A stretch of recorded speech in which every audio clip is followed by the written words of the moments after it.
MasterChef Indonesia Season 10 segera.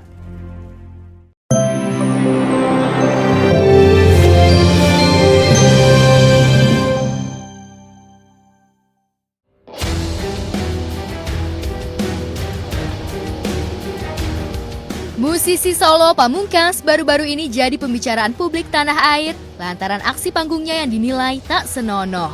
Dalam video itu, Pamungkas yang tengah bernyanyi di atas panggung memberikan respon baik kepada penggemarnya yang merekamnya menggunakan gawai pintar.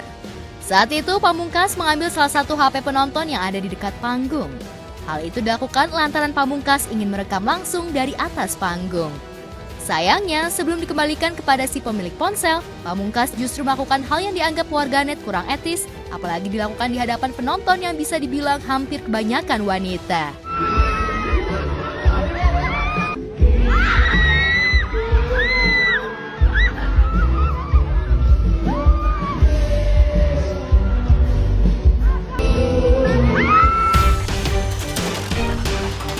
Sontak saja, penggalan video itu pun viral di jagat maya tanah air. Sejatinya, pemilik nama lengkap Rizky Rahmahadian Pamungkas itu tak ingin melakukan klarifikasi.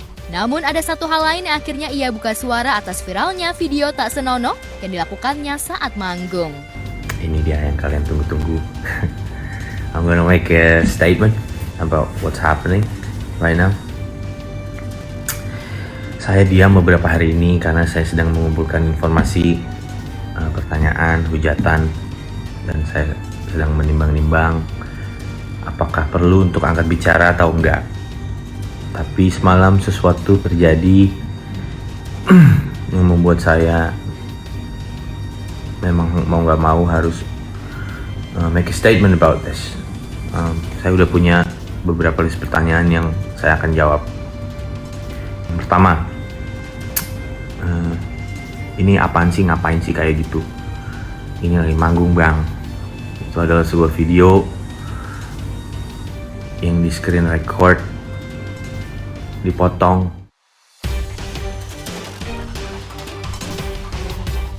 Aksi tersebut dilakukan semata-mata untuk fan service.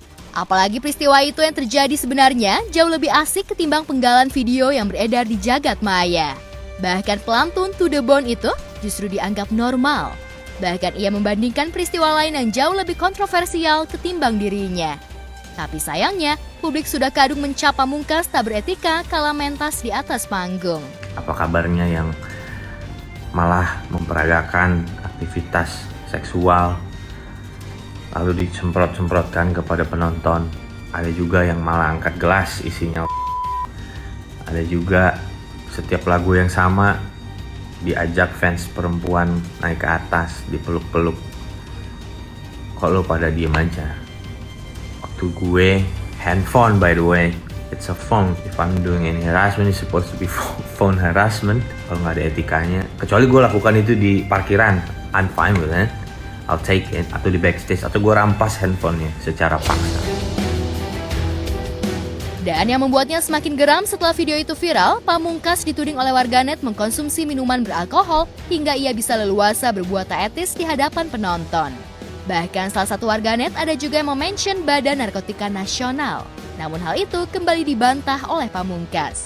Di akhir klarifikasinya, Pamungkas tak masalah menjadi cemoohan orang dan menerima ragam opini. Dan kalau hari ini karena sisi anak kecil gue di panggung, lalu gue jadi dihujat, jadi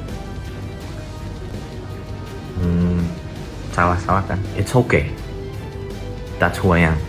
Kalau lu bilang, oh Pamungkas gini aslinya, ya memang begini aslinya. Lu gak suka, ya gak apa-apa, kita beda paham aja.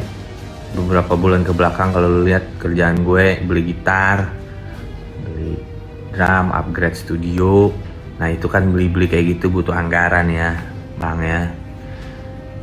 Dan kalau anggarannya dipakai untuk upgrade studio, untuk upgrade fashion, untuk investasi kepada kerjaan, lalu anggaran buat narkoba kayaknya nggak ada ya.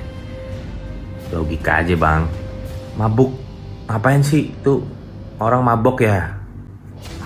Silahkan dicek kepada IO tuh event organizer yang pernah ngundang Pamungkas. Make sure apakah ridersnya pernah minta botol atau pernah ngeliat Pamungkas di backstage mabuk. Gue nggak pernah mabuk. ketika kerja. The only time gue minum pun karena kedinginan di Batu Malang. Karena kalau dingin tenggorokannya nggak bisa elastis untuk nyanyi yang tinggi-tinggi. Ini yang paling parah. Selanjutnya, halo BNN katanya. Ini narkoba kali. Dari gue lahir sampai hari ini gue nggak pernah sentuh narkoba.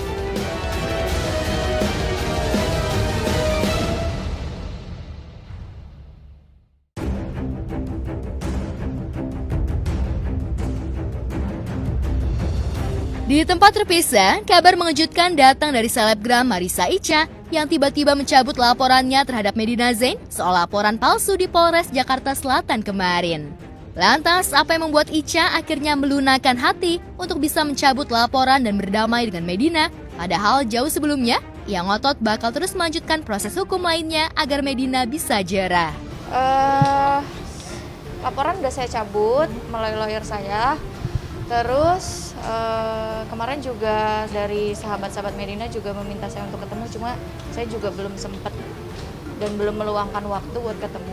Alasannya ya sudah cukup di 6 bulan dan sudah cukup dikasih pelajaran, dan semoga setelah ini Medina jadi lebih baik dan semoga tidak ada lagi korban-korban yang lain. Karena sebenarnya kalau saya nggak cabut LP saya yang laporan palsu yang dia pernah melaporkan saya di sini, katanya saya ada tindak pidana penganiayaan, itu sebenarnya akan jauh lebih besar pidananya sih gitu. Konsultasi, bahkan Bang Ramzi meminta untuk tidak mencabutnya gitu, tapi akhirnya saya memilih untuk mencabutnya, dan di 6 bulan saya rasa sudah cukup pelajaran berharga buat Medina, dan semoga itu jadi benar-benar merubah dia ya gitu.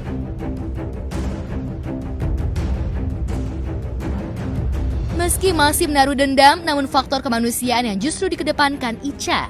Icha menilai cukup sudah Medina mendekam di penjara selama 6 bulan atas kasusnya.